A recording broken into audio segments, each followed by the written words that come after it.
ရိသတ်ကြီးမင်္ဂလာပါရှင်ဒီကနေ့မှာတော့မေတ္တာတရားရဲ့ကြီးမားပုံနဲ့အညိုးတရားရဲ့ဆိုးကျိုးတွေကိုပြသပေးမယ်စက်တန်စင်မင်းဇက်တိုကြီးကိုတင်ဆက်ပေးသွားမှာဖြစ်ပါတယ်ရှင်ဟီမိုဝင်တာတောင်တန်းများအလယ်မှာယူဇနာ8000ကျယ်ဝန်းနဲ့စက်တန်အိုင်ကြီးတည်ရှိနေပါတယ်ရှင်ထိုအိုင်အနီးမှာရွှေကူငွေကူပတက်များကူတို့တည်ရှိသည်ဖယားလောင်းစက်တန်စင်မင်းကြီးနေထိုင်တော်မူပါရဲ့ရှင်စင်ဖြူ8000ချန်ရန်လျက်မင်းမှုနေသည်စင်မင်းကြီးမှာမဟာတုပတ္တာနဲ့ဆူလတုပတ္တာဆိုရဲ့မိဖုရားနှစ်ပါးရှိပါရဲ့ရှင်တနေ့သောအခါအင်ဂျင်တော်သို့တွားရောက်လဲပတ်ကြရမှာစင်မင်းကြီးဟာအင်ဂျင်ပင်ကြီးကိုနှမောင်းနဲ့ရိုက်ပေါက်ကစားပါရဲ့ရှင်ဆူလတုပတ္တာရဲ့ကိုပေါ်သို့တီးရွက်6တွေနဲ့ပယုတ်စိတ်နီးတွေကြားရောက်သွားပြီးမဟာတုပတ္တာအပေါ်တို့ကလှပမွေးကြိုင်တဲ့ပန်းတွေကျသွားပါတယ်ရှင်။ဆူလတုပတ္တာကတော့မကျေနပ်တဲ့လေတံနဲ့ငါ့ကိုကြအမိုက်တွေကျစေတယ်လို့တွေးနေမိတယ်ရှင်။အဲ့ဒီနောက်စက်တန်အိုင်မှာရေကစားကြပြန်ရာစင်မင်းကကြာပန်းတစ်ဖွင့်ကိုဆူလတုပတ္တာထံဖြစ်ပေးလိုက်ပါတယ်ရှင်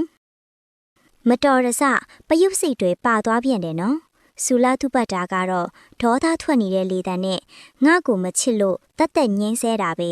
မဟာတုပတ္တာကိုသာမျက်နာလိုက်တယ်ဒီအညိုးကိုငါဘယ်တော့မှမမေ့ဘူးလို့ရှင်ထဲမှာတေးထားလိုက်ပါတယ်ရှင်အဲ့ဒီနောက်ဆူလတုပတ္တာဟာဖြစ်စေကဗုဒ္ဓအရှင်သူမြတ်တွေကိုစွန့်လောင်းလူပြီးပြင်းထန်တဲ့ဆုတစ်ခုကိုတောင်းခဲ့တယ်လေရှင်နောင်ကဝမှာဗာရာဏသီပြည်ရှင်ရဲ့မိဖုရားဖြစ်ရပါလို့ဤလို့ဆုတောင်းခဲ့ပါတယ်ရှင်စက်တန်စင်မင်းကိုတတ်ပြီးအဆွဲ6တွေကိုဖျက်ယူနိုင်သူဖြစ်ရပါလို့ဤလိုအတိတ်ထမ်းဖြူခဲ့တာပါရှင်။အဲ့ဒီလိုဆူတောင်းပြီးရနဲ့အစဖြတ်ပြီးတေဆမ်သွားခဲ့ပါရဲ့ရှင်။တကယ်ပဲဆူတောင်းပြီး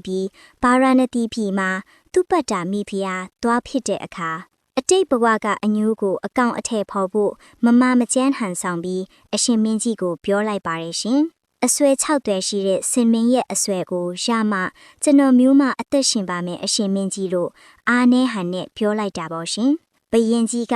တိုင်းပြည်ရှိမုတ်ဆိုးများကိုခေါ်ယူစစ်ဆေးပါတယ်ရှင်မိဖုရားကတော့ရက်ဆက်မဲဟန်ရှိတဲ့တောနုတရာကိုတာဝန်ပေးလိုက်ပါတယ်ရှင်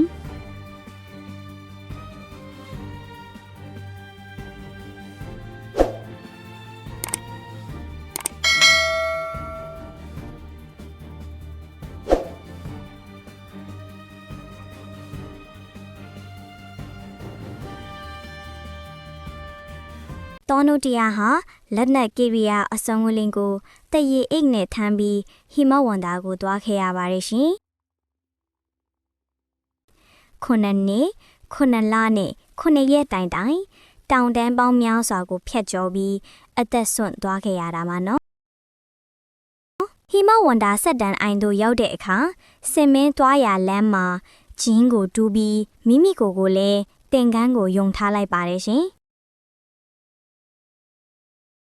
စင်မင်းကြီးဖြတ်လျှောက်လာစဉ်အောက်ကနေအစိတ်မြားနဲ့ပြစ်ခတ်လိုက်ပါတယ်နော်။မြားကကြက်ကောင်းကိုထိမှန်သွားတော့စင်မင်းကြီးဟာနာကျင်လုံးလို့ပြင်းပြင်းထန်ထန်အော်ဟစ်လိုက်ပါတယ်ရှင်။စင်8000လေအထိတ်အလန့်ထွက်ပြေးကြပြီမဲ့မဟာတုပတ္တာကတော့အနီးမှာပဲကြံရစ်ခဲ့ပါတယ်ရှင်။ချက်ချင်းတတ်မယ်လို့ရွယ်လိုက်ပေမဲ့မုတ်ဆိုးချုံထားတဲ့တင်ကန်းကိုမြင်လိုက်ရတဲ့အခါ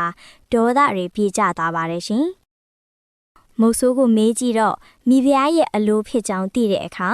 အတိတ်ဘဝကဆူလတုပတ္တာဆိုတာကိုချက်ချင်းသဘောပေါက်လိုက်ရပါတယ်ရှင်။စင်မင်းကြီးဟာကိုတတ်မဲ့သူအပေါ်မှာတော့မြတ်တာထားပြီးအဆွဲကိုဖျက်ယူဖို့ခွင့်ပြုလိုက်တယ်လေရှင်။ဒါပေမဲ့စင်မင်းရဲ့အရက်အမောင်းကမြေမားလွန်းမလို့အဆွဲကလည်းမာကြောတဲ့အတွက်မုတ်ဆိုးဟာအလွယ်တကူမဖြတ်နိုင်ပဲဖြစ်နေပါတယ်ရှင်။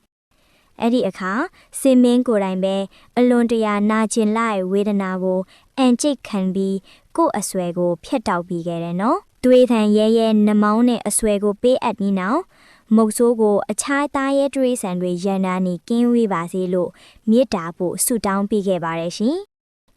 အဲ့ဒီလိုအချိန်တိုအတွင်းပြန်ရောက်စေဖို့မေတ္တာနဲ့ဆုတောင်းရင်းဖယားလောင်းစင်မင်းကြီးဟာအသက်တော်ကုံဆုံးသွားခဲ့ရပါတယ်ရှင်တောနုတရားမုတ်ဆိုးဟာ6တွယ်သောအဆွဲကြီးတွေကိုယူဆောင်ပြီးဗာရဏတိပြည်ကိုပြန်ရောက်လာခဲ့ပါတယ်ရှင် မိဖုရားရွှေကိုအစွဲထပေးရင်စင်မင်းကြီးရဲ့မေတ္တာတရားကြီးမားပုံနဲ့နာကျင်စွာအသက်ဆုံးသွားရပုံတွေကိုပြန်ပြောပြလိုက်ပါတယ်ရှင်ဒီဇလန်းလေးကနေရရှိနိုင်တဲ့သင်ခန်းစာကတော့အညိုးတရားဟာတပားသူကိုမထိခိုက်ခင်ကိုအရင်လောင်ကျွမ်းစေတတ်တယ်ဆိုတာပါပဲရှင်ဒါကြောင့်စက်တန်စင်မင်းကြီးလိုခွင့်လွတ်ခြင်းနဲ့အတူကြီးမားလာတဲ့မေတ္တာတရားကိုသာနှလုံးသွင်းနိုင်ကြပါပဲရှင်အဆုံးထိကြည့်ပေးလို့အားလုံးကိုကျေးဇူးတင်ပါတယ်ရှင်